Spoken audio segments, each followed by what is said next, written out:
What's up guys, Starlink here. Yes, this is another indie watch video, and yes, it's another Metroidvania title, go figure, right? But I promise you, this one looks really cool. So let's just jump right into it and take a look at The Last Faith.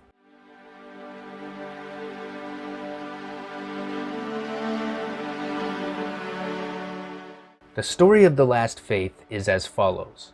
In a world where magic and science meet, and where the belief in an ancient religion is the law, Mithringle rises, a capital in full decadence, where its glorious past has vanished through the passage of time and it has been painted into forgotten tomes of libraries set on fire.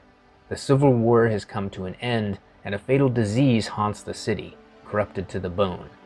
Within this world, left to its fate, lives Eric, a man who remembers nothing and stands in the middle of a conspiracy bigger than himself. Hidden secrets and tales will bring back an ancestral past created by wars between the Messiah and the false prophets. Gods and false gods, spells and alchemies, ancient orders that arise on an evolving race made by unknown creatures called the Cold Ones, lost through legends and songs, which only a few brave souls are not afraid to sing. Eric will have to subvert the worlds of the hidden prophecy, the one that haunts him in his nightmares. It's a continuous obsession, which will force him to venture through dark palaces and mysterious castles populated by nobles corrupted by power, scientists blinded by knowledge, and bloodthirsty mutants. It will be an ongoing challenge against creepy and strange creatures, abominations feeding on the blood and human memories, where no one or nothing can be trusted. Only rely on one's own strength. Ugh! That was a mouthful, but dang, the story sounds pretty spicy, doesn't it?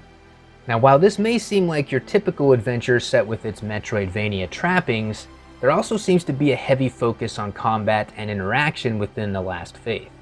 There are multiple weapons to utilize that each perform differently based on their own moveset and string of combos, as well as what looks to be execution-style attacks. There's even a few guns and rifles thrown into the mix that allow you to stun enemies, leaving them open to attack.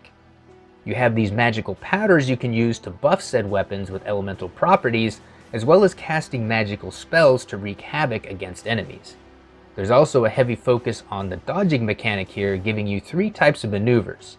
One, there's the back dodge, which looks like your typical backdash move, and then two, there's the tactical dodge, which allows you to quickly slip behind an enemy, leaving them open to a combo.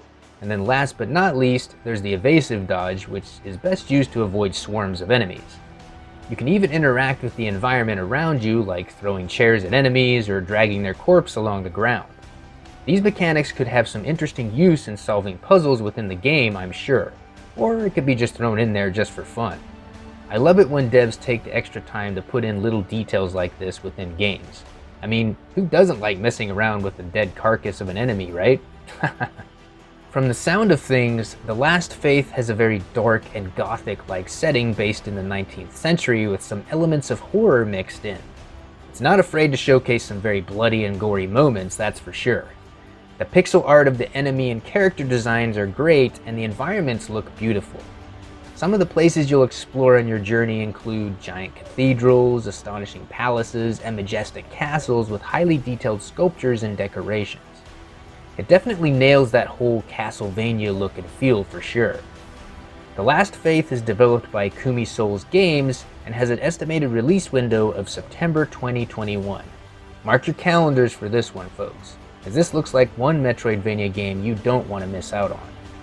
So I literally stumbled upon this game shortly after making my last video, and I figured, oh crap, I need to put something together and share this one with you guys, which is basically what the Indie Watch is all about, right?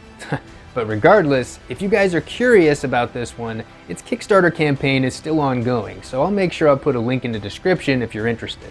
But anyways guys, if you enjoyed the video, make sure to drop a like, or a dislike if you didn't. And as always, I want to thank you all for watching, and I'll see you all in the next one. Reach for the stars.